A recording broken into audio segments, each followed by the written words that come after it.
Alright folks, how was it up there today? Very cold, yeah.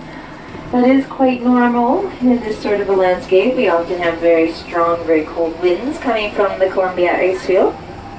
Now speaking of the Icefield, does everyone understand the difference between the Columbia Icefield and the Athabasca Glacier, or do you need a bit of clarification on that?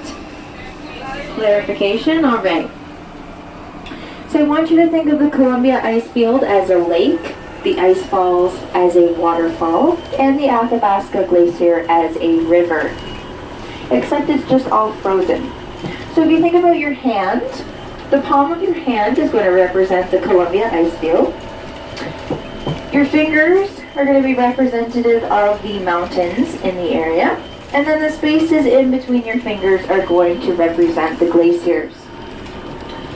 So what happens when you put too much water in the palm of your hand, or in this case ice up in the Columbia Icefield, it's going to flow between your fingers, right?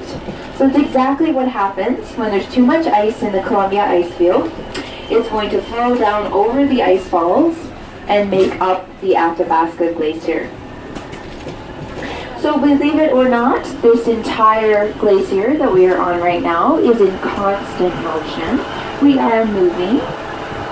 It moves anywhere from a couple of meters per year up to 25 or 30 meters per year. It just doesn't look like it's moving because it is melting at a faster rate. So the Athabasca Glacier is what we call a warm-based glacier, which means there is a minute amount of water between the ice column and the material that the ice is sitting on, whether it be bedrock or dirt like that makes up the lateral moraine. So this water can be anywhere from a millimeter thick up to a centimeter or maybe even more. But the water acts as a lubricant to help the glacier move. So the more water we have at the glacier base, the faster it will move.